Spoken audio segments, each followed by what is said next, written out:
Teachers मंत्रा। आज के session में हम लोग डिस्कस करेंगे कल 30 जनवरी को जो सीटेट का पेपर हुआ है उस इंटायर पेपर को, पेपर 1 और पेपर 2 दोनों को हम लोग एनालिसिस करेंगे। मिक्स क्वेश्चन होंगे आपके सीडीपी, ईवीएस, हिंदी, मैथ सभी का मिक्स क्वेश्चन है और एक एक करके हम लोग क्वेश्चन पे बात करेंगे और थोड़ा थोड़ा एक्सप्लेनेशन भी उसकी करेंगे ताकि आपकी एक प्रॉपर अंडरस्टैंडिंग बन सके। शुरुआत करते हैं क्वेश्चन के सिलसिले में और पहला क्वेश्चन है आपका कि वेयर इज चार चिनार लोकेटेड। चार चिनार जो है वो कहाँ अवस्थित है या कहाँ स्थित है, तो इसका आपका सही आंसर है श्रीनगर। जो श्रीनगर है, जो जम्मू कश्मीर में है श्रीनगर, जम्मू कश्मीर की ये राजधानी है, आपकी कैपिटल है श्रीनगर। इस श्रीनगर में जो है वो चार चिनार अवस्थित है और कहाँ, वहां पे बिटवीन डल लेक, जो डल झील है, जो आपका जो डल लेक है उस डल झील के बीचों बीच एक टापू बना हुआ है जिसको हम चार चिनार के नाम से जानते हैं। तो आपका प्लेस पूछ रहा है कि वो कहाँ लोकेटेड है, तो आपका सही आंसर है श्रीनगर, जम्मू कश्मीर। आपका नेक्स्ट क्वेश्चन है कि रिलेटेड टू इमोशन, भावनात्मकता जो है वो किससे संबंधित है। ये क्वेश्चन हालांकि थोड़ा सा मिसिंग है। ये क्वेश्चन ऐसे आया हुआ है कि संज्ञान एवं जो संवेग है या भावनात्मकता है वो एक दूसरे पे क्या प्रभाव करता है। तो संज्ञान एवं संवेग जो है, जिसको हम कॉग्निशन और इमोशन बोल देते हैं, ये जो कॉग्निशन और इमोशन है यानी संज्ञान और संवेग। संज्ञान का मतलब है मानसिक क्रियाएं, जितनी all mental activity are called cognition. हमारे दिमाग से जुड़ी हुई सभी प्रक्रियाएं कॉग्निशन के अंतर्गत आती है। और इमोशन का मतलब है ये स्टेट ऑफ स्टेट या state of state between body of mind, body and mind. ये शरीर और दिमाग की उत्तेजित अवस्था है इमोशन, जिसमें आपका लव, फियर, एंगर ये सब आपका इमोशन है। तो हर कोई यानी जितने डेवलपमेंटल साइकोलॉजिस्ट है या ओवरऑल जो एजुकेशनल साइकोलॉजिस्ट हो या साइकोलॉजिस्ट हो, उन सभी का मानना है कि कॉग्निशन का, इमोशन का एक दूसरे से आपस में इंटर रिलेटेड है या एक दूसरे का एक दूसरे पे इम्पैक्ट पड़ता है। लेकिन एक व्यक्ति है रैथस एक व्यक्ति है जो बताते हैं कि इमोशन जो है वो colour our life, emotion colour our life. ये इमोशन जो है, संवेग जो है हमारे जीवन में रंग भरता है।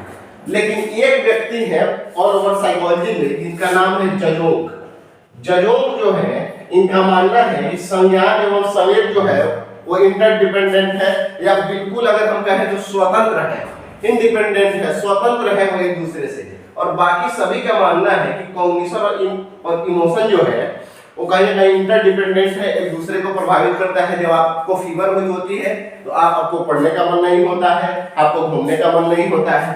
तो कहीं ना कहीं संज्ञान जो है संवेग को प्रभावित करता है और संवेग जो है वो संज्ञान को या कॉग्निशन को प्रभावित करती है। लेकिन एक व्यक्ति है जजोंग, जिनका मानना है कि संज्ञान और संयोग जो है वो बिल्कुल इंडिपेंडेंट है, स्वतंत्र है, वो एक दूसरे पर प्रभाव नहीं डालते हैं। तो अगर इस क्वेश्चन से अगर ऐसे क्वेश्चन आया होगा इस भाषा में इस तरीके से, तो आपका सही आंसर हो जाएगा जजोंग। और संज्ञान एवं संयोग अगर जनरल पूछ लिया हो तो ये जानना है जजोंग का अगर नाम नहीं आए तो कॉग्निशन और इमोशन आर इंटरडिपेंडेंट, ये एक दूसरे को प्रभावित करते हैं।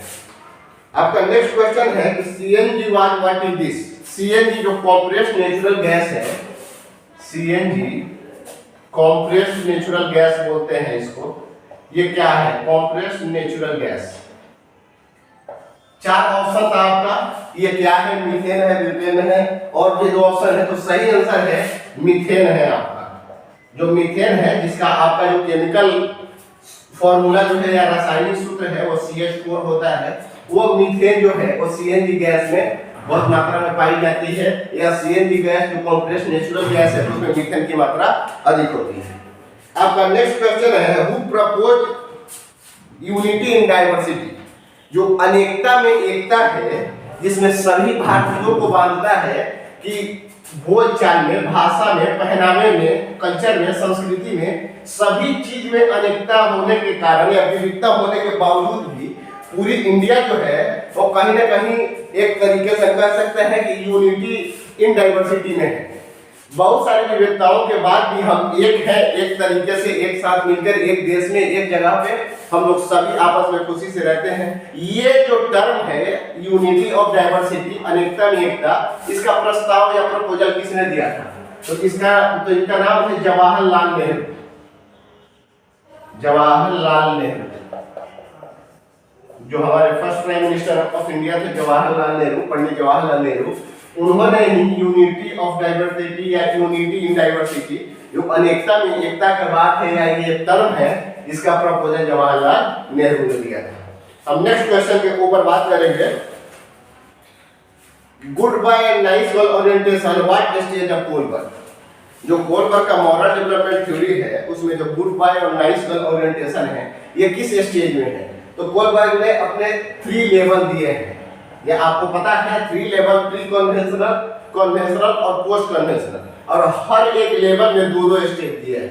तो ये लेवल दूसरा है, आपसे स्टेजेस पूछ रहा है, तो ये स्टेजेस है आपका थर्ड। जो गुड बाय और नाइस गर्ल ओरिएंटेशन है, अच्छा लड़का अच्छी लड़की उन्मुखीकरण इसको बोलते हैं, गुड बॉय नाइस गर्ल, ये आपका थर्ड स्टेज है। जो कन्वेंशनल लेवल का पहला स्टेज या ओवरऑल तीसरा स्टेज है, ये आपके कोलबर्ग थ्योरी का। तो आपका सही आंसर हो जाएगा थर्ड स्टेज। आपका नेक्स्ट क्वेश्चन है, a student said that the shape of a samosa, वो बताता है कि एक समोसा जो है उसकी शेप जो है वो एक ट्रायंगल की तरह, एक त्रिभुज की तरह होती है। तो वैन हीले के अनुसार वो किस लेवल में अभी स्टैंड है, बच्चा किस लेवल में, किस अवस्था में खड़ा है? वैन हीले एक बहुत ही एमिनेंट पर्सन थे आपके मैथमेटिक्स में, जिन्होंने अलग अलग बच्चे के आपको विश्लेषण करने की या चीजों को समझने की, परसेप्शन की, अंडरस्टैंडिंग की अलग अलग चीजें बताई हैं, जिनमें विजुअलाइजेशन भी है। एक चीज है विजुअलाइजेशन।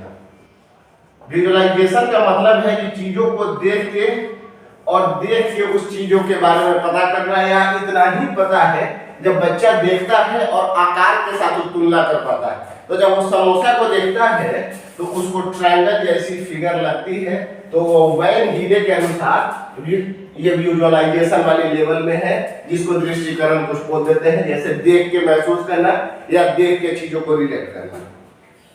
आपका नेक्स्ट क्वेश्चन है कि टैप रूट कौन सा है? 4 ऑप्शन था आपका। रूट निम्नलिखित में से जो जड़ है, 4 आपके फल के नाम दिए हुए थे या जो सब्जियां है वो दी हुई थी, उसमें से आपको टैप रूट जड़ बताना था। जो कैरोट है आपके ऑप्शन में, जो कैरोट है गाजर, वो आपकी टैप रूट है, तो आपकी सही आंसर है। आपका नेक्स्ट क्वेश्चन है, a teacher takes children on field trip और ask their question and comment.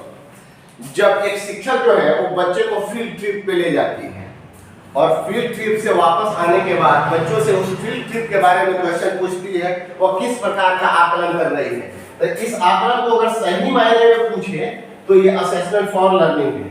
जब सीखने के लिए हम आकलन करते हैं कि बच्चे कैसे सीख रहे हैं, इस थॉट प्रोसेस को जानने के लिए, इस प्रोसीडिंग को जानने के लिए, बच्चे के आप एक तरीके से कह सकते हैं या प्रोसेस ऑफ लर्निंग की जब बात करते हैं तो ये आपका असेसमेंट फॉर लर्निंग है।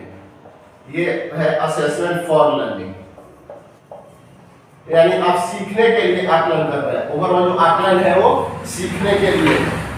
ऑफ लर्निंग का भी ये पार्ट हो सकता है। अब डिपेंड ये करता है कि क्वेश्चन की भाषा अगर और कुछ टेढ़ी मेढ़ी दी हुई होगी फिर तो ये ऑफ लर्निंग हो जाएगा। ऑफ लर्निंग का मतलब कि आप कंक्लूजन ड्रॉ कर रहे हैं, बच्चे से आप लास्ट में जो चीज उन्होंने सीखा है, देखा है, उसके बारे में ओवरऑल आप कंक्लूजन ड्रॉ कर रहे हैं। तो जब कंक्लूजन की बात हो, रिजल्ट की बात हो, तब ऑफ लर्निंग, जब ड्यूरिंग प्रोसेस जब काम चल रहा हो उस टाइम हम जब सीखने के लिए जब असेसमेंट करते हैं तो असेसमेंट फॉर लर्निंग। तो जहां तक मुझे लगता है अगर ऐसे ही एडिट भाषा होगी तो आपका सही आंसर होगा असेसमेंट फॉर लर्निंग। आपका नेक्स्ट क्वेश्चन है कि रिसेप्टिव स्किल व्हाट्स, कौन कौन जो है वो ध्यानात्मक कौशल है। आपसे रिसेप्टिव स्किल्स का एग्जाम्पल पूछा है तो आप जानते हैं कि भाषा कौशल जो है, लैंग्वेज स्किल, मुख्य रूप से आपके 4 बेसिक कौशल है लैंग्वेज के। जो लैंग्वेज स्किल्स है वो आपकी 4 बेसिक स्किल्स है आपके लैंग्वेज की, 4 बेसिक स्किल्स है। पहला है लिसनिंग, स्पीकिंग, रीडिंग और राइटिंग। ये 4 बेसिक कौशल है आपके लैंग्वेज लैंग्वेज की या भाषा की, जिसमें सुनना जो है और पढ़ना ये आपका रिसेप्टिव स्किल है, यानी ग्रहणात्मक कौशल। जब आप सुन रहे हैं, जब आप किसी को सुन रहे हैं या कोई बुक पढ़ रहे हैं, कोई नॉवल पढ़ रहे हैं, न्यूज़पेपर पढ़ रहे हैं, तो आप उस टाइम रिसीव कर रहे हैं दूसरे के विचारों को, भावनाओं को, इच्छाओं को, घटनाओं को, तब आप रिसीवर हैं, पैसिव लर्नर है आप। तो जब आप सुनते हैं या जब आप कुछ पढ़ते हैं तो आप रिसीव करते हैं, ये आपका रिसेप्टिव स्किल है, लिसनिंग एंड रीडिंग। और जब आप बोलते हैं और जब आप लिखते हैं, इसको प्रोडक्टिव स्किल बोलते हैं। तो आप उत्पादित कर रहे हैं भाषा को, भाषा का आप उत्पादन कर रहे हैं, चाहे आप बोल रहे हो चाहे कुछ लिख रहे हो, विचार बोलने के माध्यम से व्यक्त कर रहे हो या लिख के व्यक्त कर रहे हो। तो जब बोलना और लिखना है तो आपका प्रोडक्टिव स्किल, और जब आप सुन रहे हैं और पढ़ रहे हैं, लिसनिंग और रीडिंग आपका रिसेप्टिव स्किल। जो आपका क्वेश्चन है तो सही आंसर है लिसनिंग एंड रीडिंग। आपका नेक्स्ट क्वेश्चन है लैंड का संबंध किससे है? जो लैंग्वेज एक्विजिशन डिवाइस है, भाषा अधिग्रहण यंत्र बोलते हैं इसको, जिसका संबंध नोम चॉम्स्की से है। एक नेटिविस्ट है, एक व्यक्ति नोम चॉम्स्की, नोम चॉम्स्की का लैंड जो है लैंग्वेज एक्विजिशन डिवाइस, इसका संबंध नोम चॉम्स्की से है। एक व्यक्ति है नोम चॉम्स्की, ये बात करते हैं innate ability of language learning. एक बच्चे की इनबॉर्न एबिलिटी है या जन्मजात क्षमता है भाषा को सीखने की, क्योंकि उसके अंदर लैंड पाया जाता है, लैंग्वेज एक्विजिशन डिवाइस, भाषा अधिग्रहण यंत्र बोलते हैं, जिसकी मदद से बच्चा जो है वो लैंग्वेज को बिल्कुल अनकॉन्शियस प्रोसेस से एक्वायर कर लेता है, सीख लेता है, समझ लेता है। तो नोम चॉम्स्की एलईडी की बात कौन करता है? तो नोम चॉम्स्की जो एक नेटिविस्ट थे। आपका नेक्स्ट क्वेश्चन है, एक कक्षा जिसमें बच्चे की उम्र 7 से 11 वर्ष है, उसमें शिक्षक कैसी एक्टिविटी करेगी? तो 4 ऑप्शन में से जो आपका जो सही आंसर है, ये पियाजे के थ्योरी से रिलेटेड है, तो उसमें ऑन रिवर्सिबिलिटी है। अब जो है बच्चा जो है 7 से 11 वर्ष में कॉन्क्रीट ऑपरेशनल स्टेज में है, ये पियाजे के अनुसार कॉन्क्रीट ऑपरेशनल स्टेज है। जब बच्चा जो है ये ऑन रिवर्सिबिलिटी में है, रिवर्सिबिलिटी यानी अब बच्चा जो है और पलटावी का गुण आ गया है। अब वह समझ सकता है कि एक बर्फ जो है वो पानी बन सकती है और पानी जो है वो बर्फ बन सकता है, यानी अब पलटावी आ गया है, क्योंकि यहाँ कंजर्वेशन आ गया है, सीसीएस आ गई है, कंजर्वेशन आ गया है, क्लासिफिकेशन आ गया है और सीरियसन आ गया है, चीजों को असेंडिंग डिसेंडिंग ऑर्डर में लगाना आ गया है। तो 7 से 11 वर्ष में जो है वो ऑन रिवर्सिबिलिटी जो आपका ऑप्शन है वो आपका सही आंसर हो जाएगा। नेक्स्ट क्वेश्चन है कि वाइगोस्की के अनुसार संज्ञानात्मक विकास है। वाइगोस्की जो है एक सोशियो कल्चरल साइकोलॉजिस्ट या सोशियो कंस्ट्रक्टिविस्ट, आप इसको बोल सकते हैं। वाइगोस्की ये 3 चीज को महत्व देते हैं एक बच्चे के संज्ञानात्मक विकास में या ओवरऑल डेवलपमेंट में।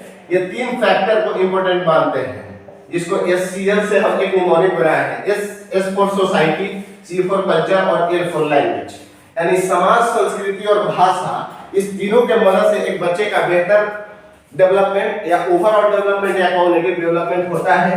ये भाषा को, लैंग्वेज को एज अ टूल मानते हैं, क्योंकि ये मानते हैं कि भाषा ही है जो हमारे समाज में एक दूसरे से इंटरेक्ट करने में, बातचीत करने में, भावनाओं को व्यक्त करने में, दूसरों तक विचारों को पहुंचाने में या दूसरे के विचारों को समझने में कहीं ना कहीं मदद करती है। तो सोसाइटी, कल्चर और लैंग्वेज को वाइगोस्की ने महत्व दिया है अपने थ्योरी में। आपका नेक्स्ट क्वेश्चन है who say about universal grammar. Universal grammar है जो सार्वभौमिक व्याकरण एक टर्म है।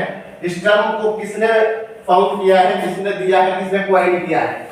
तो वही नाम है नोम चॉम्स्की। नोम चॉम्स्की जिन्होंने लैंड की बात किया है, जो इननेट या इनबॉर्न एबिलिटी की बात की है बच्चों में भाषा सीखने की, वही बात करते हैं यूनिवर्सल ग्रामर की। बात करते हैं कि एक तरीके की एक वोकल मैकेनिज्म है हर बच्चे की दुनिया में, चाहे वो कहीं भी निवास करता हो, जिसकी मदद से वह अपने आसपास की चीजों का या वातावरण की भाषा को खुद ब खुद सीख लेता है और प्रोड्यूस कर पाता है। इस यूनिवर्सल ग्रामर जो है, यूनिवर्सल ग्रामर यूजी जिसको बोल देते हैं, इस यूनिवर्सल ग्रामर वाले टर्म को पॉइंट किया हुआ है नोम चॉम्स्की ने, जिसका सही आंसर है नोम चॉम्स्की। आपका नेक्स्ट क्वेश्चन है nature of inductive inclusive education. क्या प्रकृति है जो हमारी समावेशी शिक्षा है, उसकी क्या प्रवृत्ति है या क्या प्रकृति है, क्या नेचर है? तो आपका उसकी नेचर है इक्विटी। आपका सही आंसर है इक्विटी। इक्विटी का अर्थ है समता। दो अलग अलग लेवल के लोग को पहले लेवल में लाके और फिर अपॉर्चुनिटी प्रदान करना, ताकि वो लोग जो है वो एक रफ्तार से एक तरीके से बढ़ सके, जिससे एक ओवरऑल सोसाइटी के ओवरऑल लोगों का डेवलपमेंट हो सके। तो इक्विटी की बात करता है, समता की बात करता है, ना कि इक्वालिटी की। इक्वालिटी तो बाद में आती है, सबसे पहले आती है इक्विटी। जो नीचे है उसको बैलेंस में लाना और फिर अपॉर्चुनिटी देना, ताकि वह आगे वाले चीजों को बेहतर समझ सके, जान सके, रिलेट कर सके और उसके माध्यम से ओवरऑल सोसाइटी का डेवलपमेंट हो सके। तो आपका सही आंसर है इक्विटी। नेक्स्ट क्वेश्चन है, दिस फ्लावर है बाइसेक्सुअल। कौन सा जो है जो फूल है वो उभयलिंगी है? तो आपका सही आंसर है रोज। जो गुलाब का फूल है या पौधा है वो बाइसेक्सुअल है, उभयलिंगी है। आपका नेक्स्ट क्वेश्चन है, एक 2 महीने का बच्चा दा ना मा पा बोलने में सक्षम है या किस प्रकार की भाषा है? तो ये जो अस्पष्ट भाषा है या द मा पा, अगर एक वर्ड सिंगल सिलेबल अगर वो बोल पाता है तो इसको जो है बैबलिंग कहा जाता है। इसको बैबलिंग कहते हैं, बलबलाना जिसको बोल दिया जाता है, ये बैबलिंग है, बलबलाना है, जो को लगता है 2-3 मंथ के बाद बच्चे में आ जाती है धीरे धीरे। नेक्स्ट क्वेश्चन है, किस राज्य या केंद्र शासित प्रदेश के लोग सरसों के तेल में बनी मछली खाना पसंद करते हैं? आपका सही आंसर है जम्मू एंड कश्मीर। जम्मू एंड कश्मीर जो है वहां पे लोग जो है वो सरसों के तेल में बनी मछली खाना पसंद करते हैं। वही जो है ये आपके जम्मू कश्मीर में सरसों के तेल में मस्टर्ड ऑयल में जो बनी फिश है उस फिश करी को ये लोग खाना पसंद करते हैं। वहीं अगर नारियल के तेल में बनी हुई समुद्र की मछली अगर खाने की बात करें तो वो है आपका गोवा। जो गोवा के लोग हैं वो नारियल के तेल में जो कोकोनट ऑयल है उसमें बनी फिश करी वो खाना पसंद करते हैं, जो एक प्रकार की समुद्री मछली होती है। लेकिन सरसों के तेल में मस्टर्ड ऑयल में पूछे तो आपका सही आंसर है जम्मू एंड कश्मीर। आपका नेक्स्ट क्वेश्चन है, अब थोड़ा सा क्वेश्चन टॉपिक की बात कर लेते हैं जहां से ये क्वेश्चन बार-बार रिपीट हुआ है सीडीपी में। तो आपका बिल्कुल एडिटिव क्वेश्चन है जो हर एग्जाम में आ रहा है, हर सेट में आ रहा है। आपके पियाजे से क्वेश्चन था, वाइगोस्की से क्वेश्चन था, आपका कोलबर्ग से एक क्वेश्चन था, आपका वही गार्डनर से एक क्वेश्चन था। हार्वर्ड गार्डनर जिन्होंने 1983 में एक बुक लिखा हुआ था फ्रेम्स ऑफ माइंड। इस फ्रेम्स ऑफ माइंड बुक के माध्यम से इन्होंने 8 प्रकार की बुद्धि बताई है। उस 8 प्रकार की बुद्धि में जो है नेचुरलिस्टिक इंटेलिजेंस है, interpersonal, verbal linguistic, special intelligence, आपका इसी तरीके के 8 प्रकार की बुद्धि की बात फ्रेम्स ऑफ माइंड में हार्वर्ड गार्डनर करते हैं। उनके बारे में क्वेश्चन है आपका। फिर हम लोग वाइगोस्की पियाजे को देख ही लिए हैं। लगभग इसका फोल्डिंग एक क्वेश्चन था, किसी बच्चे ने सेंड किया हुआ था, डिस्ग्राफिया से क्वेश्चन था। डिस्ग्राफिया जो है इसको राइटिंग डिसऑर्डर बोलते हैं। डिस्ग्राफिया जो है वो राइटिंग डिसऑर्डर है, यानी वैसे बच्चे को जिसको डिस्ग्राफिया है उस बच्चे को लिखने में या जो फिंगर का कोऑर्डिनेशन है उसको समन्वय को स्थापित करने में कठिनाई होती है, जिसकी वजह से उसके लिखने में या ओवरऑल राइटिंग में उसको समस्या आती है। तो डिस्ग्राफिया जो है ये आपका राइटिंग डिसऑर्डर है। इसी में अगर आपसे डिसलेक्सिया पूछ दे तो डिसलेक्सिया जो है वो रीडिंग डिसऑर्डर है, डिस्कैल्कुलिया जो है वो आपका कैलकुलेशन डिसऑर्डर है, डिस्लेक्सिया जो है वो लैंग्वेज डिसऑर्डर है। तो कुछ डिसऑर्डर हर एक शिफ्ट में पूछता है। तो बहुत सारा जो एनालिसिस पेपर जो टीचर्स बन रहा है कि प्लेलिस्ट में पड़ा है, आप उसको अगर आप खोल के देख ले तो आगे आने वाले जो सीटेट एग्जाम है उसमें आपको परेशानी जनरेट नहीं होगी। यही एक ओवरऑल कहानी थी जो कल के क्वेश्चन का जो इंपॉर्टेंट क्वेश्चन था जहां से बच्चे फंसते हैं या जो थोड़ा सा डिफिकल्ट था उसको हमने आज डिस्कस करने का प्रयास किया है।